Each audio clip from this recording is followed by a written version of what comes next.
লা ইয়াদখুলু মিনহু আহাদুন গায়রুহুম, রোজাদার ছাড়া অন্য কেউ এই দরজা দিয়ে প্রবেশ করতে পারবে না। ইউকালু, কিয়ামতের ময়দানে বলা হবে, আইনাস সাইমুন, রোজাদাররা কোথায়? ফায়াকুমুনা, রোজাদাররা দাঁড়াবে।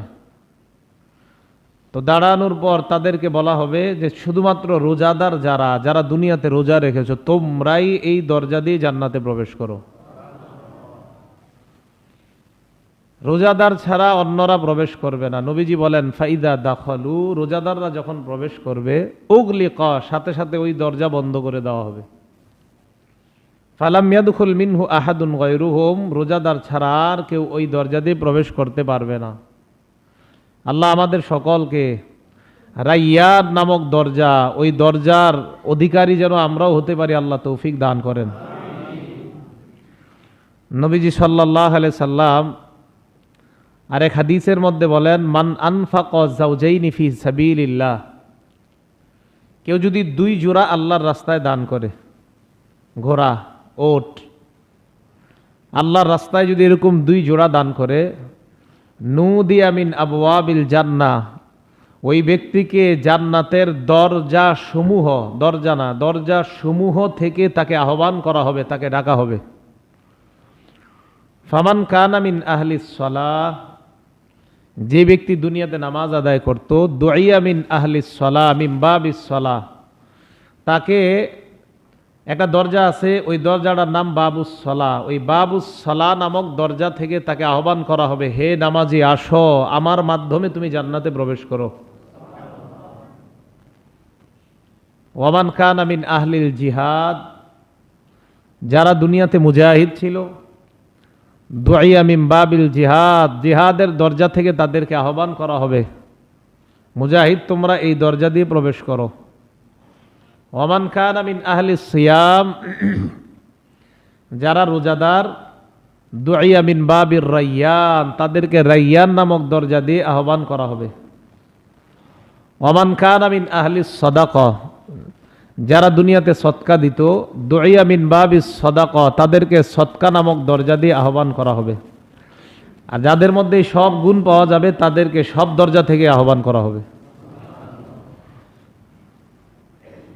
এই বর্ণনা রাসূল করিম সাল্লাল্লাহু আলাইহি সাল্লাম বলার পর আবু বকর সিদ্দিক রাদিয়াল্লাহু তাআলা আনহু বললেন, ইয়া রাসূলুল্লাহ, ফাহাল ইউদআ আহাদুন মিন তিলকাল আবওয়াবি কুল্লিহা, হুজুর সব দরজা থেকে কাউকে ডাকা হবে কিনা? আপনি তো এক এক দরজার এক এক বৈশিষ্ট্য বললেন, সবগুলা দরজা থেকে কাউকে আহ্বান করবে? নবীজি বললেন, হ্যাঁ, ওয়া আরজু আন তাকুনা মিনহুম, এমন কিছু বান্দা আছে যেই বান্দাদেরকে সব দরজা থেকে আহ্বান করা হবে। আবু বকর, আমার আশা ওই বান্দাদের তুমিও একজন হবা, আর আমি নবী বলে গেলাম জান্নাতের সব দরজা তোমাকে ডাকতে থাকবে। জান্নাতের সব দরজা থেকে যাদেরকে আহ্বান করা হবে, আমার আশা তুমি তাদের একজন হবা। তো এই হাদিস দ্বারা বোঝা যায় শুধু আবু বকরকে জান্নাতের 8 দরজা ডাকবে এমন না, আমি আপনিও সব দরজায় ডাকার মালিক অধিকারী হওয়ার সুযোগ আছে। এই সুযোগ আমাদেরকে আল্লাহ করে দিয়েছেন। আল্লাহ আমাদেরকে জান্নাতের সব দরজা দিয়ে আমাদেরকে ডাকা হয়, সব দরজার যেন আকাঙ্ক্ষিত ব্যক্তি আমি আপনি হতে পারি, আল্লাহ তৌফিক দান করেন। নবীজি সাল্লাল্লাহু আলাইহি সাল্লাম আরেক হাদিসে বলেন, আসসিয়ামু জুন্নাতুন কাজুন্নাতি আহাদিকুম মিনাল কিতাল। গত সপ্তাহে বলেছিলাম রোজা হলো জাহান্নাম থেকে মুক্তির ঢাল। আরেক হাদিসে নবীজি বলেন, যুদ্ধের ময়দানে যেমন তোমরা লড়াই করার সময় ঢাল ব্যবহার করো অন্যের থেকে নিজেকে আত্মরক্ষা করার জন্য, আসসিয়ামু জুন্নাহ, তোমাকে রক্ষা করার জন্য রমজান নামক রোজা কিয়ামতের ময়দানে জাহান্নামের আগুনের সামনে ঢাল হিসাবে দাঁড়ায়া যাবে। যুদ্ধের ময়দানে লড়াইয়ের সময় যেমন ঢাল ব্যবহার করো, কিয়ামতের ময়দানে জাহান্নামের সামনে রোজা ঢাল হিসাবে দাঁড়িয়ে আমাকে আপনাকে জাহান্নামের আগুন থেকে রক্ষা করবে। আবু উমামা রাদিয়াল্লাহু তাআলা আনহু নবীজিকে বললেন, মুরনি আখুযুহু আনকা, হুজুর এমন একটা আমল বলেন যে আমলটা আমি স্পেশাল ভাবে আপনার থেকে জেনে করতে চাই।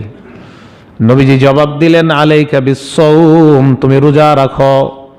ফাইন্নাহু লা মিসলা লাহু, নবীজি বলেন রোজার সমকক্ষ আর কোনো আমল নাই। দেখেন, এটা এক এক সাহাবাকে নবীজি এক এক জবাব দিতেন এক একটা কারণে। যেই সাহাবার মধ্যে যেই আমলের নবীজি কমতি দেখতেন, ওই সাহাবাকে ওই আমলের কথা বেশি বলতেন। রোজার ফজিলত নবীজি বর্ণনা করার অর্থ এই না যে নামাজের ফজিলত রোজার চেয়ে কমে যাবে। কথা কি বুঝে আসছে? বিষয়টা এমন না। তো নবীজি সাল্লাল্লাহু আলাইহি সাল্লাম বললেন, রোজা এমন একটা আমল যেটা সমপর্যায়ের সমকক্ষ হতে পারে না। এটা নবীজি একটা কারণে বলছেন, কেন? যে রোজার প্রতিদানটা আল্লাহ পাক রব্বুল আলামিন নিজে কুদরতি হাতে দিবে বান্দাকে, এই জন্য নবীজি এই কথাটা বললেন।